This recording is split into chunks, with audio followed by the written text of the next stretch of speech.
भाई अब मैं निकल रहा हूँ जापान के लिए। पूरा तगड़ा ही माहौल बना हुआ है सुबह के 4 बजे। ये बैंकॉक भी है ना, मुंबई की तरह ना हमेशा खुदा ही रहता है। सामने कैनबीज अपना गांजा वांजा मिल रहे हैं।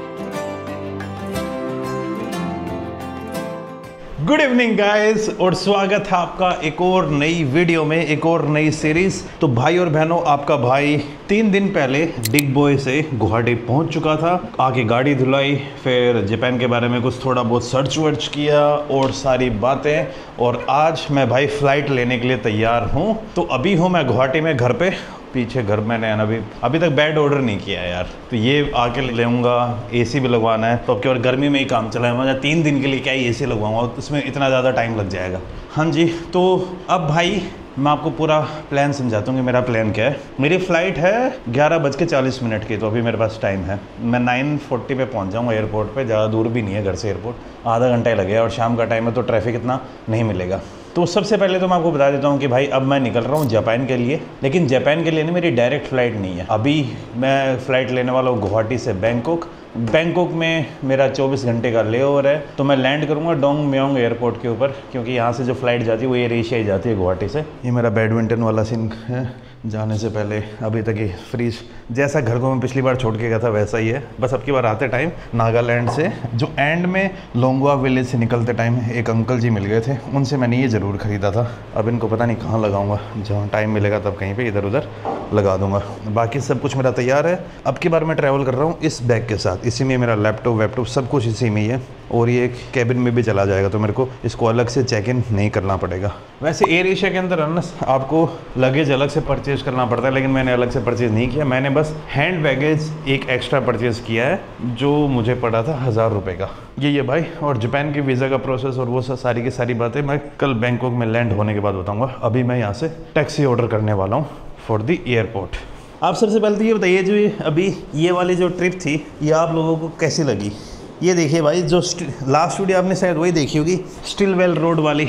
अब यार वीडियो भी है डालनी है, ट्रैवल भी बहुत करना है, तो जिस हिसाब की मैं एडिटिंग सोचता हूँ ना, और जिस हिसाब का प्रोडक्शन लेवल मैं सोचता हूँ वो तो नहीं हो पा रहा है। लेकिन आई थिंक 6 से 7 महीने बाद जब सारी चीज़ें बैलेंस हो जाएंगी, जो और चीज़ें मैं प्लान कर रहा हूँ, उसके बाद मैं वीडियो की क्वांटिटी कम कर दूँगा और थोड़ी जॉनी हैरिस टाइप, जो आज से मेरा 3-4 साल पहले सपना होता था, उस टाइप की वीडियो बनाना स्टार्ट करूँगा। लेकिन अभी नहीं भाई, अगले 5-6 महीने तो मैं इसी रूट में, अभी मेरा फोकस है कि जितना ज़्यादा ट्रैवल कर सकूँ, क्योंकि इस साल मेरे को मज़े आ रहे हैं घूमने में। तो ये जो एनर्जी आ रखी है ना, इसके साथ घूमूं। मैं एक बार टैक्सी ऑर्डर कर देता हूँ।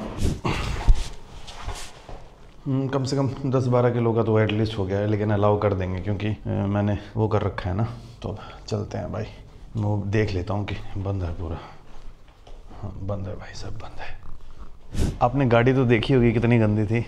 ये देखे, कल मैं गाड़ी को भी वॉश करवा के लेके आ गया, तो गाड़ी भी एकदम साफ़ हो चुकी है। चाबी मैं साथ ही लेके जा रहा हूँ। पहले एक मेरे दोस्त के आने की बात थी, लेकिन वो प्लान कैंसिल हो गया। लेकिन आपको है ना थोड़े स्क्रैच दिखाता हूँ कि वो रास्ते में जो पेड़ पौधे आ रहे थे, ये देखिए, ये स्क्रैच लग गया है परमानेंट टाइप में। इधर लग गया है, ये पूरा इधर पूरा स्क्रैच आ गया है। ये एक बड़ा सा स्क्रैच है। ऐसे ऐसे करते स्क्रैच के मामले में गाड़ी को अच्छा खासा नुकसान हुआ है, लेकिन स्क्रैच से घंटा ही फ़र्क पड़ता है। अब भाई मैं बाद में बात करूँगा, यहाँ से ज़्यादा फिर लोकेशन रिवील हो जाएगी।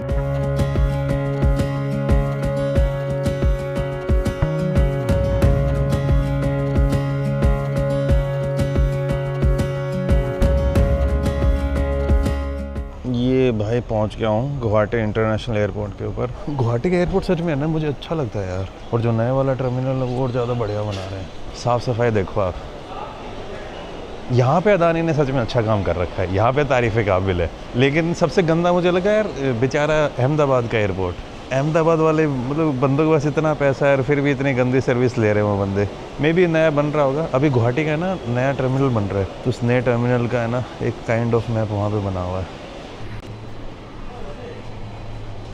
पता नहीं यार, आज एक तो आजकल पिछले 3-4 दिनों से ना जल्दी सोने की आदत पड़ गई है। मुझे इतनी ज़्यादा नींद आ रही है ना, क्या ही बताऊँ माँ बाबों को। ये आई थिंक ये एशिया वाला जो चेक इन है वो स्टार्ट हो चुका है। अभी मैं जा रहा हूँ इमिग्रेशन में और सिक्योरिटी के लिए, उसके बाद फिर आप लोगों से बात करूँगा। बाहर अब ऐसा कुछ स्पेशल है नहीं, वहाँ पे चेक इन हो रहा था, सब कुछ ऑलरेडी हो चुका है, तो नथिंग न्यू। अब चलते हैं अपने इमिग्रेशन और सिक्योरिटी के लिए। भाई एयरपोर्ट पे आ चुका हूँ और जो मेरा चेक इन है वो हो गया है। मैं आपको बोर्डिंग पास दिखाता हूँ। एक तो है ना एयर एशिया के अंदर आपको ना हमेशा से वो घटिया सा बोर्डिंग पास मिलता है। ये देखिए एकदम पतला सा, ये देख रहे हो ऐसा बोर्डिंग पास है। तो भाई मेरी बोर्डिंग स्टार्ट होगी 11 बजे और अभी सिर्फ 10 बजे हैं, कुछ ज़्यादा ही जल्दी आ गया था। तो मैंने एयरपोर्ट पे पूछा कि अंदर खाने पीने का कुछ मिलेगा, उन्होंने बोला कि सर जी बाहर ही बैठ जाओ, अभी इमिग्रेशन 10:30 बजे तक चलेगा, तो मैं 10 बजे के आसपास इमिग्रेशन क्लियर कर लूँगा। तो और दूसरा अभी फ़्लाइट भी है ना, ज़्यादा बुक नहीं है, फ़्लाइट खाली है, 120 के आसपास लोग जा रहे हैं, तो आधी फ़्लाइट खाली होगी। 3 वाली सीट मिल जाएगी ना, तो उस पर बैठ के आराम से सो के चला जाऊँगा। नींद पता नहीं अभी से मेरे को आने लग गई है, पिछले काफ़ी टाइम से, जब से मैं ट्रिप करके आया हूँ ना, ट्रिप के अंदर जल्दी सो जाता था, क्योंकि जब विजयनगर में भी था या फिर मॉन में भी था, डिगबोई में भी, तो वहाँ पे वो इंडिया का अपने और ज़्यादा ईस्टर्न पार्ट हो जाता है, तो वहाँ पे सनराइज़ और सनसेट जल्दी हो जाते थे, तो सोने वाली हैबिट और बदल गई है मेरी। भाई 9:30-10 बजे मुझे नींद आने लग जाती है। भाई गुवाहाटी एयरपोर्ट को है ना, मैंने इतना शांत कभी नहीं देखा था, एकदम खाली सा हो गया। आई थिंक डोमेस्टिक फ़्लाइट तो ऑलमोस्ट टेक ऑफ कर ही गई हैं, इक्की दुक्की बची होंगी, और जो शॉप्स हैं या जो दुकानें वो भी बंद होने लग गई हैं। और यहाँ से डोमेस्टिक इंटरनेशनल वाला भी मैं उधर जा रहा हूँ। आई थिंक थोड़ी देर में जो चेक इन है वो भी बंद हो जाएगा उसका, फ़्लाइट का। हाँ, यहाँ पे है ना बोर्डिंग गेट ज़्यादा है नहीं, एक ही बोर्डिंग गेट हो, क्योंकि यहाँ से डेली इंटरनेशनल फ़्लाइट नहीं है। इवन ये जो बैंकॉक जा रही है ना, ये भी डेली नहीं जाती है, हफ्ते में आई थिंक 4 दिन जाती है। लेकिन धीरे धीरे है ना गुवाहाटी से, भाई देख लीजिए मई के महीने में जा रहा हूँ और आज कोई वीकेंड भी नहीं है, फिर भी ठीक ठाक भीड़ है। तो इसका मतलब भाई लोग ठीक ठाक जा रहे हैं यहाँ से। तो आप देख सकते हो भाई गुवाहाटी के एयरपोर्ट के एक कोने से में है ना ये जगह सी बना रखी है, जहाँ से लोग अपने बैठ के जाते हैं। और अब बोर्डिंग हमारी स्टार्ट हो गई है, आ गए हैं भाई बोर्ड करने। भाई फ़्लाइट बोर्ड कर लिया मैंने। पहली बार ऐसा हो रहा है कि इंडिया के लिए एयर एशिया वाले अच्छी फ़्लाइट भेज रहे हैं, वरना है ना कभी भी आप देख लेना, जब भी एयर एशिया वाले इंडिया के लिए जो फ़्लाइट भेजते हैं ना, वो सबसे गंदी वाली होती है। आज इनकी जो फ़्लाइट है वो मुझे फिर भी ठीक लग रही है। मैं कम से कम 4 से 5 बार आया हूँ एयर एशिया से इंडिया में। एक बार चेन्नई में लैंड हुआ था, एक बार गुवाहाटी में लैंड हुआ था, एक बार जयपुर में लैंड हुआ था, और 2 बार आई थिंक दिल्ली में लैंड हुआ। हर बार है ना खटारे सी फ़्लाइट दिखती थी मुझे, लेकिन आज इनकी फिर भी ठीक ठाक लग रही है, और ख़ास करके बाहर से तो ये फिर भी ठीक है। और है ना अब ऐसा लग रहा है कि आज जो मैंने ना एक्स्ट्रा लगेज परचेज़ किया था 1000 रुपये देके, उसकी इतनी ज़रूरत नहीं थी। अगर वो नहीं भी करता ना तो काम चल जाता। एयर एशिया में आपको लेग स्पेस है नहीं इतनी ज़्यादा नहीं मिलती है, मैं इतनी ज़्यादा हाइट है भी नहीं, लेकिन फिर भी देख लीजिए पैर एकदम ऑलमोस्ट से ना भिज से ही गए हैं। और बाहर का ये माहौल है, मुझे लग रहा था मेरी साइड में ना खाली सीट मिलेगी, मैं पूरे रास्ते सोते हुए जाऊँगा, लेकिन साइड में अपने मिडिल एज कपल बैठे हैं और वो दोनों यहाँ पे गर्दन लगा के सोना पड़ेगा। तो चलो भाइयों, अब मैं ना आपसे बैंकॉक जाके मिलता हूँ, और बैंकॉक में फिर वीज़ा से रिलेटेड आगे का क्या सीन है क्या नहीं, वो सब उधर जाके बात करेंगे। अभी तो nothing special. Flight take off होने वाली है, रनवे के ऊपर जा रही है।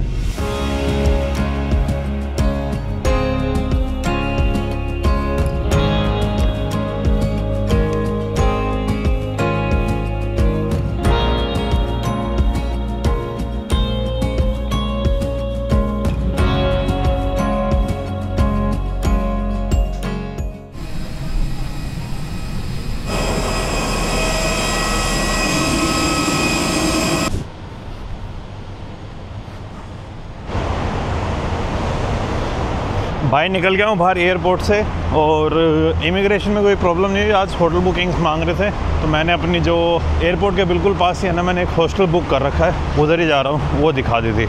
1 दिन का ही तो स्टे है। वैसे थाईलैंड में आने से ना पहले 1 मई से ना कुछ चेंजेस हुए हैं। थाईलैंड में आने से पहले आपको एक फॉर्म भरना पड़ता है, अराइवल फॉर्म, बहुत ईजी है, वो भर के फिर आप इजीली यहाँ पे एंटर कर सकते हो। बाकी इसके अलावा कोई भी ऐसा झमेला नहीं है जो आपको करना पड़ेगा। भाई सुबह के 4:15 बजे भी ये शहर इतना ज़्यादा एक्टिव है। टूरिस्ट मतलब इस टाइम पे मेरे जैसे खूब आते हैं, जिनकी फ़्लाइट थोड़ी लेट होती है। और एक मार्केट भी खुला हुआ है सुबह पहले यहाँ पे, पूरा तगड़ा ही माहौल बना हुआ है सुबह के 4 बजे। यार कुछ भी कर लो, कई लोगों को है ना बैंकॉक अच्छा नहीं लगता, लेकिन भाई मेरे को है ना, मेरी पहली सिटी थी जब मैंने ट्रैवलिंग स्टार्ट की, तो बैंकॉक से ही मैंने घूमना स्टार्ट किया था। पता नहीं यार, इस शहर के साथ मेरा इतना लगाव है, क्या ही बताऊँ आप लोगों को। बड़ा प्यारा लगता है मुझे ये शहर। भाई साहब अपने फ़ोन चार्ज लगा के सो रहे हैं। एकदम मार्केट को क्रॉस करती सामने हॉस्टल है। बस ये उम्मीद कर रहा हूँ कि खुला मिल जाए। लिखा तो था वो लेट चेक इन और चेकआउट एक्सेप्ट करते हैं। गुड मॉर्निंग गाइस और welcome back to the video. इस वीडियो के अंदर आपको वापस से स्वागत करता हूँ। भाई कल रात को ही ये देखिए मैं आपको दिखाता हूँ, अगर आप गुवाहाटी से आ रहे हो, अगर आप इंडिया में कहीं से भी आ रहे हो, डॉन म्योंग एयरपोर्ट पे लैंड कर रहे हो रात के टाइम पर, तो ये वाला जो हॉस्टल है ना, बिफोर वी गो, यहाँ पे आ सकते हो भाई। अच्छे रेट में आपको रूम मिल जाएंगे और अच्छे रेट में अगर आप डोमेट्री लेना चाहते हो तो वो भी मिल जाएगी। क्योंकि यार कई बार क्या होता है कि रात को आप 3-4 बजे लैंड हुए, अब आप सिटी में टैक्सी लेके जाओगे, बस लेके जाओगे, मेट्रो कुछ भी लेके जाओगे, एक तो आपको प्रॉपरली मिलेगा नहीं, और आप नींद में वैसे ही पागल होगे तो अपनी नींद वैसे खराब करोगे। तो मैं आपको रिकमेंड करूँगा कि अगर आप अच्छी जगह भी रुक रहे हो तो फर्स्ट नाइट यहाँ पर रुक जाओ। जैसे कल रात को मैं डोम में रुका था, 200 बात का मेरा रूम पड़ा, डोमेट्री पड़ी थी, 200 बात हो गए आपके 450 से 500 रुपये पर नाइट के हिसाब से, और अच्छा रूम था, अच्छे बेड थे, एकदम टावल भी अच्छे खासे मिल गए थे। वैसे टावल मैं लेके ही चलता हूँ। तो बैग अभी मैंने अपने हॉस्टल में रख दिया है, लगभग 12 बज चुके हैं, 10:30-11 बजे के आसपास में उठा था, अच्छी खासी नींद ले ली। सुबह मेरे पास कैश था नहीं कल रात को, तो मैंने इनको अपना पासपोर्ट दे दिया था। मैंने बोला कि मैं सुबह कैश विड्रॉ करके इनको दे दूंगा, तो सुबह मैं जाके कैश भी विड्रॉ करके आ गया, चेकआउट मैंने कर दिया, लेकिन बैग अब रख दिया है। यहाँ पे सामने जो रात को मैं आपको मार्केट दिखा रहा था ना, अब इस मार्केट में चलेंगे। मेरे तो यार यहाँ पे आम खाने का मन होना, लगभग 60-70 रुपये किलो ये सफ़ेदा टाइप आम अपने इंडिया से मुझे सस्ते लग रहे हैं, और क्वालिटी भी थोड़ी अच्छी लग रही है। अपने इंडिया में अपन जो अच्छी क्वालिटी वाले हैं ना, वो बाहर भेज देते हैं। मेरे को अपने इंडिया का ना सबसे मस्त लगता है सफ़ेदा तो यार बहुत मुश्किल से आजकल अच्छी क्वालिटी का मिलता है, बहुत टाइम हो गया अच्छा सफ़ेदा खाए हुए, लेकिन लंगड़ा फिर भी अच्छा मिल जाता है। लंगड़ा और एक हापुस अल्फांसो जो अपने आई थिंक उधर होता है महाराष्ट्र में।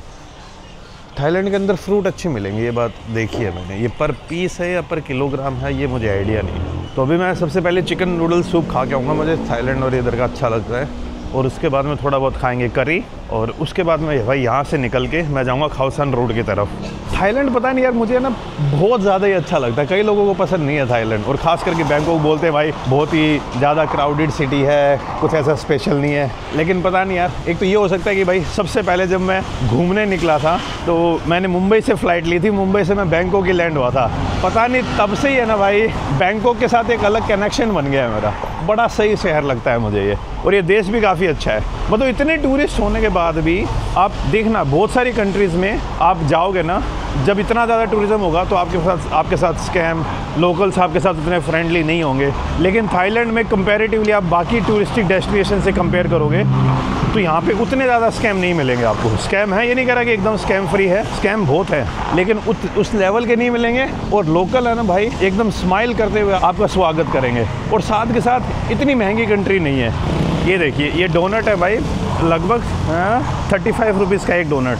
अपने इंडिया में भी यही रेट है, अपने इंडिया में कई जगह डोनट महंगे मिलेंगे। यही एक बड़ा कारण है कि थाईलैंड अपने इंडिया का जो होम टूरिज़्म है, खास करके अंडमान साइड का या फिर गोवा साइड के टूरिज़्म को खा रहा है। इसमें हम इंडियंस को सच में थोड़ा बहुत ध्यान देना चाहिए। मैं तो यहाँ पे ट्रांजिट के लिए आया हूँ, और पता नहीं पिछले 4-5 सालों से ही हो रहा है भाई, थाईलैंड का मेरा एक ना एक चक्कर लग ही जाता है। जब लास्ट टाइम मैं चाइना गया था तब थाईलैंड आया था, जब मैं लास्ट टाइम मलेशिया गया था तब मैं थाईलैंड आया था। तो ये वाली चीज़ नहीं देखी थी मैंने पिछली बार। तो थाईलैंड में भी ड्रेनेज एग्जिस्ट करते हैं जिनसे स्मेल आती है, और यहाँ पे भी लोग रह रहे हैं। जो सामने आप देख रहे हो ना, वही है डोंग म्योंग एयरपोर्ट। और भाई कहाँ गए यार वो नूडल वाली शॉप, और उस मार्केट में ही जाता हूँ, उस मार्केट में अच्छी सारी चीज़ें मिल जाएंगी, वहाँ पे फ्रूट भी खा लूँगा और सारी चीज़ें। और हाँ भाई, थाईलैंड के लिए ना अब आप आते हो 1 मई से इन्होंने एक नया रूल इंट्रोड्यूस किया है। अभी भी इंडियंस के लिए वीज़ा फ्री है, आप 60 दिन तक थाईलैंड में बिना वीज़ा के रह सकते हो, लेकिन आने से पहले आपको एक फॉर्म भरना पड़ेगा। वो फॉर्म आप थाईलैंड में एंटर करने के बाद भी भर सकते हो, एयरपोर्ट पे भरना पड़ेगा। मैं तो कहूँगा पहले ही भर के आ जाना, 2 मिनट लगती है फॉर्म भरने में। प्री अप्रूवल कार्ड बोलते हैं इसको। तो बस ये बाकी कोई झमेला नहीं है अभी भी। और जापान का वीज़ा भी मुझे इजीली मिल गया था। एक तो यार अब ट्रैवल हिस्ट्री ठीक ठाक हो गई है, तो जापान वीज़ा मैंने दिल्ली में अप्लाई किया था, पासपोर्ट मैंने सबमिट कर दिया था, दोनों पासपोर्ट, पुराने वाला भी सबमिट किया था और नए वाला भी साथ में। और दूसरा भाई, जापान वीज़ा के लिए 1800 रुपये लगे थे मेरे टोटल, जिसमें गुवाहाटी में उन्होंने कोरियर करके पासपोर्ट भी भेज दिया था, और जिसमें 500 रुपये की वीज़ा फीस है, और आई थिंक 1200-1300 वो VFS वाले लेते हैं, including courier charges and everything. ठीक है। और वीज़ा ये मान लीजिए मंडे को मैंने अप्लाई किया था, फ्राइडे को तो गुवाहाटी में भी पहुंच गया था पासपोर्ट, तो वीज़ा जल्दी मिल जाता है। लेकिन गलती मैंने क्या कर दी, मैंने सिर्फ 15 दिन की आइटनरी दिखाई थी, तो मुझे सिर्फ 15 दिन का ही वीज़ा मिला। पर मेरे साथ गड़बड़ पता है क्या है, मैं थाईलैंड हर बार है ना गर्मियों में आया हूँ, हर टाइम पे, मई, जून, जुलाई, इन 3 महीनों के अलावा मैंने कभी थाईलैंड को देखा ही नहीं है। तो हर बार मैं थाईलैंड एक्सट्रीम गर्मी में ही आता हूँ। पहले यहाँ पे कॉफ़ी पीते हैं, उसके बाद कुछ करेंगे। तो भाई अभी मैंने यहाँ पे चाय ली है, ये चाय मुझे पड़ी है 25 बात की। 25 बात आपको हो जाते हैं ऑलमोस्ट 55 रुपीज़। आइस टी है with milk, milk ice tea. और थाईलैंड के अंदर लगभग आपको हर जगह इस टाइप की चाय मिल जाएगी। मैंने एक ऐसे ही 7-11 टाइप से नहीं, एक छोटी सी लोकल दुकान है, ये देखिए इस टाइप में। यहाँ पे आपको अलग अलग चाय है, ग्रीन टी, मिल्क टी, तारो मिल्क टी, हर टाइप की चाय आपको लगभग 100 रुपये से ऊपर कोई भी ऐसा वो नहीं है। तो अगर बिजनेस अपॉर्चुनिटी के हिसाब से देखा जाए ना, तो अपने इंडिया से लोग आके यहाँ पे कुछ चीज़ें सीख सकते हैं और सेम उसी टाइप के कैफ़े वैफ़े इंडिया में ओपन कर सकते हैं। थाईलैंड वाईलैंड और खास करके जो ईस्ट एशियन कंट्री हैं, ये south east Asia, east Asia, यहाँ पे जो छोटे मोटे कैफ़े होते हैं इनकी बहुत ज़्यादा वैरायटीज़ है और अपने को सीखने को बहुत कुछ मिल सकता है अगर आप कोई छोटा मोटा बिजनेस स्टार्ट करना चाहते हो तो।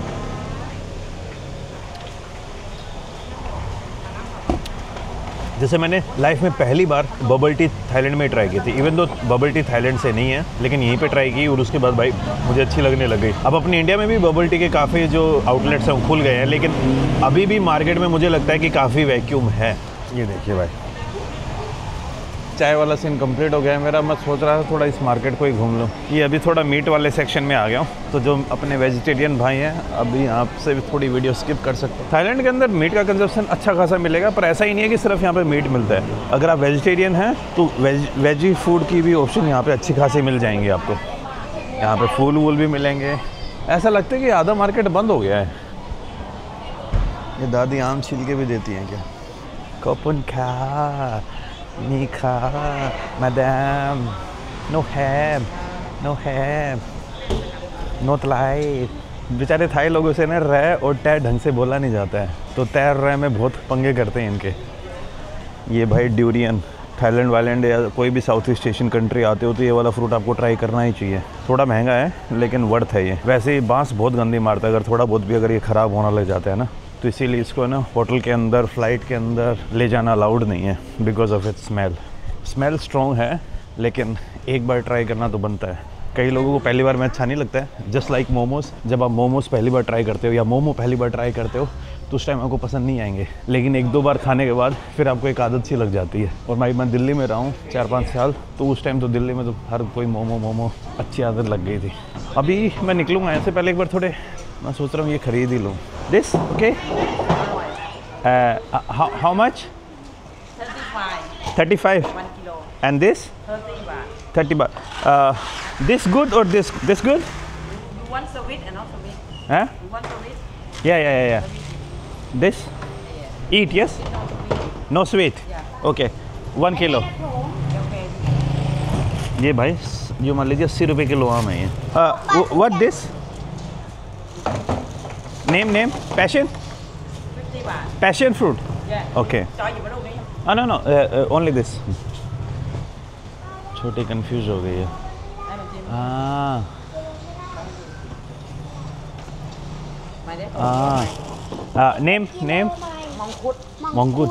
मंकुल। Đâu có đây chả. तो भाई लगभग 50 बात के मैं आम खरीद के लेके आया हूँ। 50 बात आप मान लीजिए 120 रुपये के 3 आम हैं, लगभग 1.5 किलो हैं ये।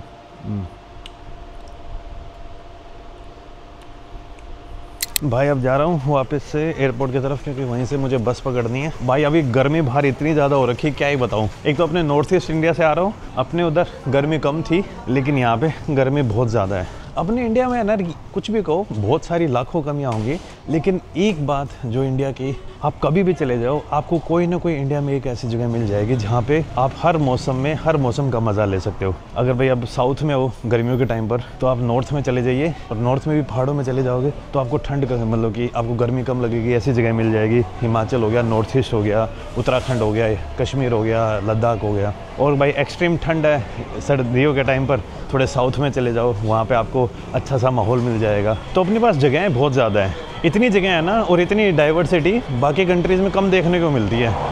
इस मामले में अपना देश बड़ा प्यारा है भाई।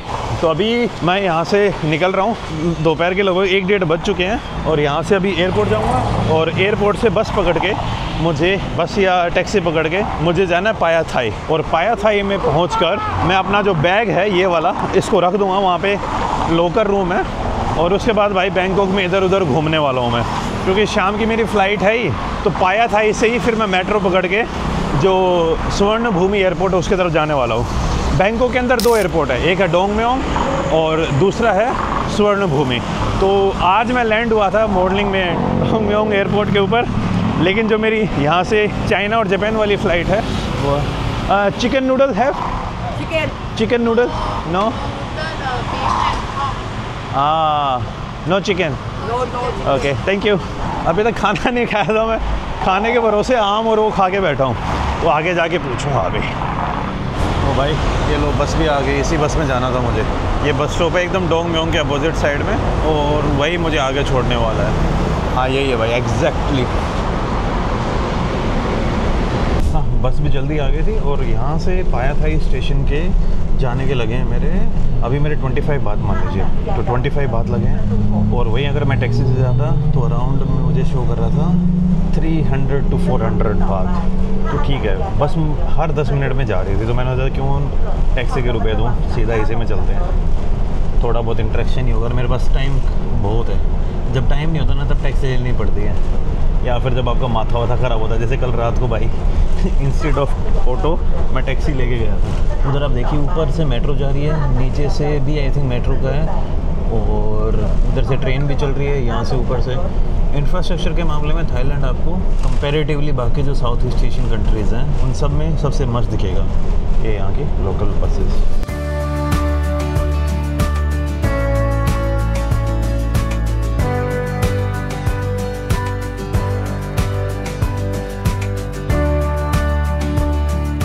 भाई बस ने मुझे यहाँ पे उतार दिया है, और अब यहाँ से जो हॉस्टल है जहाँ पे मैं अपना वो बैग रखने वाला हूँ वो ज़्यादा दूर नहीं है। भाई जब मैं पहली बार थाईलैंड आया था ना, ये वाली जो बस है ना मित्सुबिशी की, उसमें इतना घुमा करता था क्या ही बताऊँ मैं आप लोगों को। जब मैं पहली बार आया था 2017 की बात है, हाँ उस टाइम पे जो थाईलैंड के अभी के जो किंग हैं, इनसे पहले वाले रामा 9 उनकी डेथ हुई थी, और इस कारण से आई थिंक थाईलैंड ने 1 साल तक इन बसेस को फ्री में चलाया था। वैसे भी इन बसेस के अंदर है ना फेयर इसका बहुत कम है, लेकिन उस टाइम तो उन्होंने फ्री कर दिया था। इन बसों में घूमा था मैं, अपने जो इंडिया में रोडवेज वाली बस है ना, एकदम वैसे की वैसी फीलिंग आती है इनमें, ये बजती भी रहती है खड़ खड़ खड़ खड़ खड़ खड़ खड़।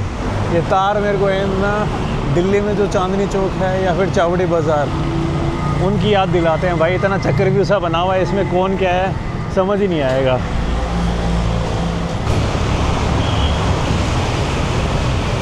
यहाँ पे अभी पास में एक मार्केट बताया भाई ने, तो अभी उस मार्केट की तरफ जाके आ रहा हूँ मैं। शाम भी हो गई है, अब गर्मी कम है यार, दोपहर के टाइम पे और लगभग 2-3 घंटे पहले तो गर्मी मस्त थी। बीच में बादल आए थे, लेकिन बादल वापस चले गए।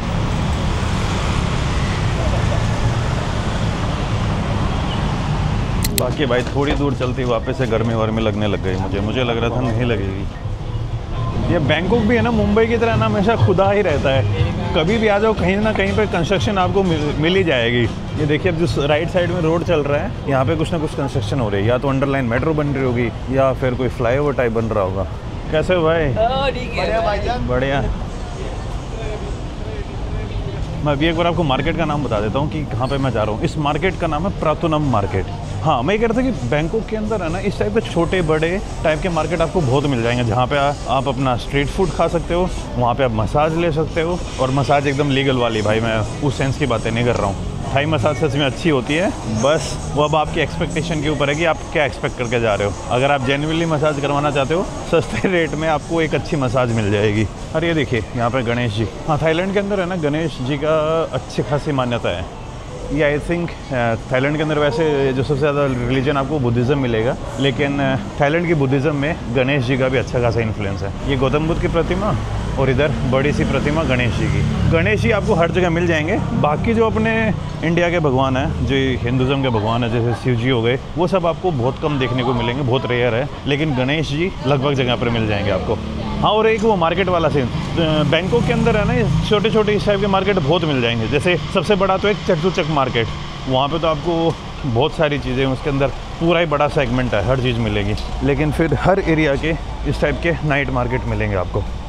जैसे अभी मैं जहाँ पे जा रहा हूँ प्रातुनम नाइट मार्केट, इनमें आजकल माहौल है वो 50-50 है। उसमें टूरिस्टों के लिए वो डेडिकेटेड भी है, और इसमें लोकल्स भी अपना सामान वामान बेचने और ख़रीदने आते हैं। अब ये देखिए ये ड्यूरियन पूरा टूरिस्ट तो ख़रीदने वाले नहीं है, ये लोकल्स ही यहाँ से ख़रीदेंगे और फिर आगे जाके वहीं पे बेच रहे होंगे।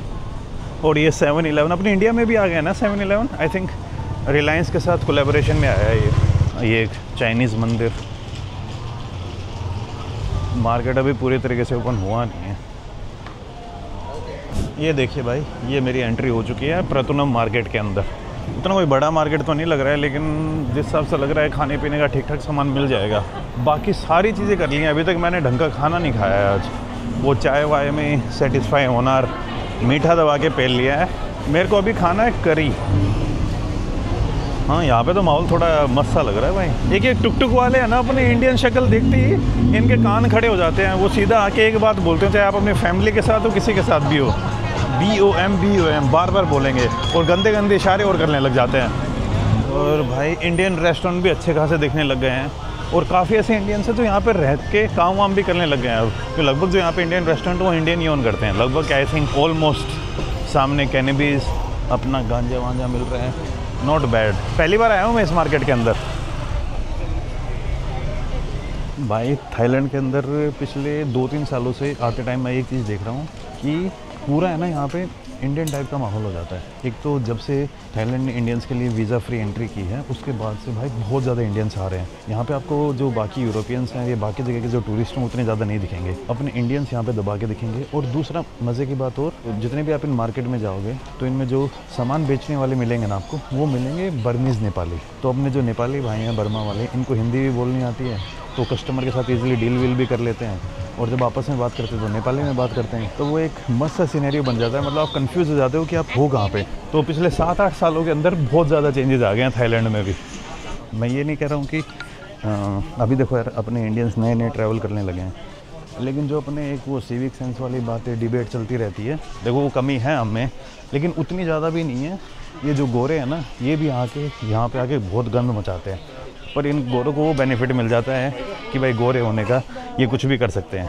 खास करके चाइनीज़ और इंडियंस मैंने देखा है, उनको हर बंदा हर टाइम पे उनके हर एक्शन को है ना देख रहा होता है। तो अगर आप छोटी सी भी गलती करोगे ना, आप इजीली इंडियन लेबल हो जाओगे, लेकिन गोरा गलती कर दे तो उसको है ना वो लेबल नहीं किया जाता। उस लेवल पर पहुंचने में अभी थोड़ा टाइम और लगेगा हमें। और बाकी रही सही कसर भैया, जो अपने इंडिया से छपरी टाइप बंदे आते हैं, वो हरकतें भी कुछ ऐसी कर जाते हैं, तो जो बेचारे अपने नॉर्मल इंडियन टूरिस्ट होते हैं उनको कई बार वो स्टीरियोटाइप झेलना पड़ता है। एक इंपॉर्टेंट बात बताना भूल गया था मैं थाईलैंड से रिलेटेड। जब भी आप थाईलैंड आते हो तो कैश का बड़ा लफड़ा है यहाँ पर। एक तो हर जगह कार्ड एक्सेप्ट होते नहीं है, 90% ऑफ द प्लेसेस आपको कैश ही देना पड़ेगा। क्रेडिट कार्ड, अगर क्रेडिट कार्ड या डेबिट कार्ड से आप पेमेंट करोगे तो फिर एक्स्ट्रा चार्ज करते हैं उसके ऊपर। एक और पंगा यहाँ पर वो पंगा है कि जब भी आप इंटरनेशनल कार्ड में से आप कैश विड्रॉ करोगे तो यहाँ के जो बैंक हैं वो 220 बात एक्स्ट्रा चार्ज करते हैं पर ट्रांजैक्शन। चाहे वो 2000 बात निकालने हो, चाहे 10,000 बात निकालने हो, पर ट्रांजैक्शन वो 220 बात चार्ज करेंगे, which is almost equivalent to 450 रुपये। देखो अगर आप बड़ा अमाउंट निकाल रहे हो तो ठीक है, लेकिन अगर आप ट्रांजिट के लिए आ रहे हो, जैसे आज मैं आया हूँ, तो मुझे अब मैं वापस जब थाईलैंड आऊँगा ना, तो उस टाइम का कैश मैंने अभी साथ में निकाल लिया है। तो ये चीज़ थोड़ा है, या तो आप इंडिया से एक्सचेंज करा के आ जाओ, वरना फिर एक ही बारी में ना सारा पैसा निकाल लेना। बार बार करके अगर आप 10 से 15,000 रुपये निकालोगे ना, तो हर बार है ना आपको 450 रुपये एक्स्ट्रा देने पड़ेंगे। फिर उसके ऊपर जो अपने इंडियन बैंक होंगे वो भी ट्रांजैक्शन के ऊपर 100-200 रुपये लेंगे, तो फिर बेफालतू में ना आपका पैसा ज़्यादा वेस्ट होगा। तो जितना हो सके थाईलैंड के अंदर या तो इंडिया से ही चेंज करा के आओ, वरना यहाँ पे आके एक ही बारे में लगभग एस्टिमेट लगा लो कि भाई आपको कितने पैसे लगेंगे। उससे है ना 2-3 हज़ार बात ऊपर ही लेना, कि वो ट्रैवलिंग में ज़्यादा खर्चे अपने आप हो ही जाते हैं भाई। चाहे कितना भी आप बजट टाइट कर लो, कई बार आपको कोई खाने की चीज़ पसंद आ जाएगी, कुछ बार आपको कुछ एक्सपीरियंस करने का मन करेगा। अभी एक जगह बैठ के आप खा ही लेते हैं यार। वो खाउसान रोड के ऊपर एक दुकान परफेक्ट थी मेरे, लेकिन अभी उधर जा नहीं रहा हूँ, तो यहीं से वो करना पड़ेगा। वो दुकानदार भी मेरे को जानने लग गया था। मैं मैंगो स्टिकी राइस ही लेने वाला हूँ यार। ये सेम आम यहाँ पे मिल रहे हैं 80 बात के, और मॉर्निंग में मैंने 35 बात के खाए थे।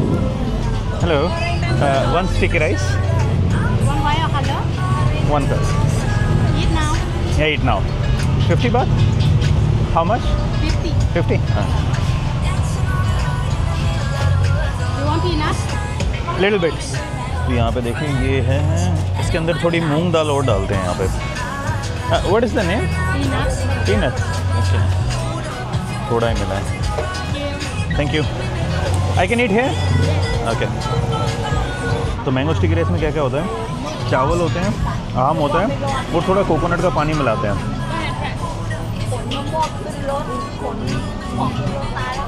भाई एक छोटी सी यहाँ पे शॉप से लगी हुई थी, यहाँ पे स्टिर फ्राइड राइस खा रहा हूँ मैं बैठ के। भाई गर्मी हो रही है मस्त वाली वापस से। ये देखिए ये छोटी सी दुकान है जहाँ पे रास्ते किनारे लगी हुई थी। स्ट्रीट फूड ही है ये, और यूँ मान लीजिए लगभग 90 बात का है पूरा एक चिकन स्टीर फ्राइड, और साथ में है स्टिकी राइस, चावल थोड़े से, चावल का पोर्शन। जो भी मैंने स्टिकी राइस खाए थे वो आम के साथ थे, ये वाले थोड़े अलग होंगे। Can I have water? या 1 वाटर। इस जगह के ऊपर टूरिस्ट नहीं दिख रहे हैं, ज़्यादातर जो दिख रहे हैं ना वो लोकल्स ही हैं। अपने स्ट्रॉ वाले मामले में ना इंडिया बहुत आगे निकल चुका है। अपने प्लास्टिक वाली स्ट्रॉ आजकल बहुत कम देखने को मिलती हैं, ज़्यादातर जगह वो पेपर वाली स्ट्रॉ आ गई हैं। प्लास्टिक वाली स्ट्रॉ आई थिंक जब आप नारियल पीते हैं उन्हीं के पास दिखती है, बाकी जगह नहीं दिखती। कुछ चीज़ों में इंडिया सच में ठीक है भाई। ये आ गया है मेरा, और आई थिंक इसमें मेरे स्टिकी राइस होंगे if I am not wrong.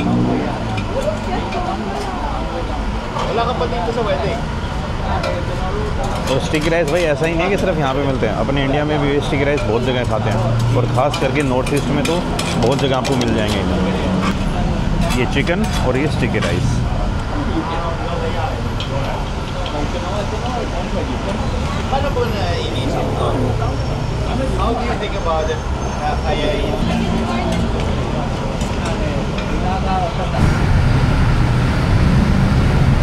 खाना हो गया भाई, सारी चीज़ें हो गई हैं। बस अब थोड़ी देर में हॉस्टल में जा रहा हूँ जहाँ पे मैंने अपना बैग रखा था। 2-3 घंटे बैठूंगा वहाँ पे, थोड़ी नींद भी आ रही है, थोड़ी नींद ले लूँगा, और उसके बाद भाई फिर एयरपोर्ट के लिए निकलना है। आज सुबह मैं लैंड हुआ था डोंगम्योंग एयरपोर्ट के ऊपर। अच्छी बात क्या है कि जो एयरपोर्ट एक्सप्रेस है वो बिल्कुल हॉस्टल के ऊपर ही है, तो डायरेक्ट वहाँ से ट्रेन पकड़ के सीधा अपने स्वर्णभूमि एयरपोर्ट के ऊपर पहुँच जाऊँगा। मज़ेदार बात है ना यार कि ज़्यादातर जो अपने इंडिया से लोग आते हैं वो थाईलैंड में पहली बार लैंड होते हैं स्वर्णभूमि एयरपोर्ट के ऊपर, और लैंड होती है अपना जो दिमाग वो सोचता है स्वर्णभूमि, अरे तो संस्कृत का वर्ड है। तो इसी तरीके से थाईलैंड के अंदर अपने इंडिया के कल्चर का इन्फ्लुएंस अच्छा खासा मिल जाएगा आपको, फिर चाहे वो अपने साउथ का कल्चर हो या फिर नॉर्थ का कल्चर हो। ओके भाई और बहनों, एयरपोर्ट पे निकलने का टाइम हो चुका है। इस जगह पर रुका हुआ था मैं, स्लीप लैब हॉस्टल में सामान रखा था। वीट देख रहे हो भाई, खुला बिक रही है अब यहाँ पे। थाईलैंड के अंदर लीगलाइज हो गई है ना। अच्छा एयरपोर्ट लिंक उधर से जाना पड़ेगा।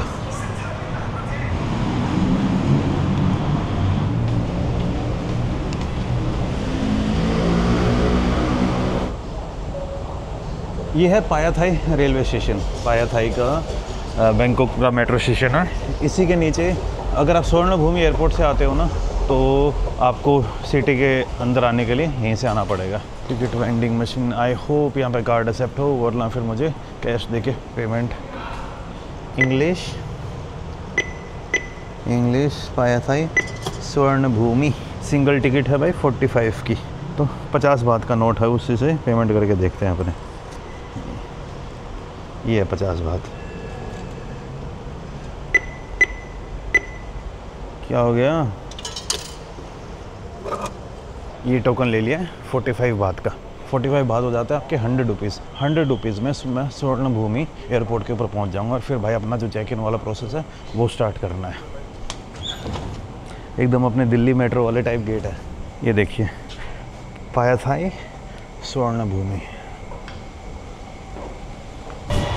आ गई है भाई मेट्रो। यार बहुत गंदी सी लग रही है, साफ़ सफाई कम होती है क्या? अपनी इंडिया वाली ज़्यादा बेटर लगती है मुझे। जो दिल्ली की है ना एयरपोर्ट एक्सप्रेस, वो सच में बड़ी प्यारी है यार।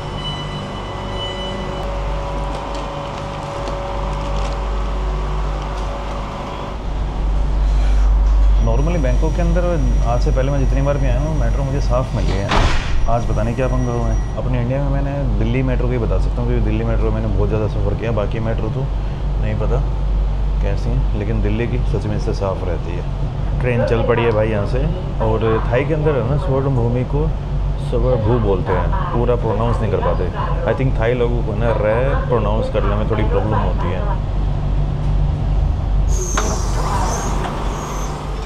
ये भाई पहुँच गए हैं स्वर्णभूमि एयरपोर्ट के ऊपर, और यहीं पे मेरी जो ट्रिप है वो थाईलैंड वाली ख़त्म होती है।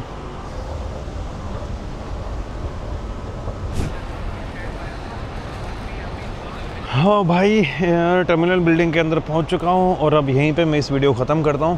आप लोगों को समझ आ गया होगा आगे की जो मेरी जर्नी वो कैसे होने वाली है। ये जो उधर ये लाइन दिख रही है ना, यही है मेरी फ़्लाइट के लिए चेक इन। यही मेरी अपडेट थी। थाईलैंड के अंदर एक दिन तो क्या यूँ मान लीजिए 20 घंटों के आसपास मैंने स्पेंड किए। कुछ पुराने टाइम की यादें हुई। तो बस भाइयों और बहनों, इस वीडियो को मैं करता हूँ यहीं पे ख़त्म, मिलता हूँ आपसे नेक्स्ट वीडियो में।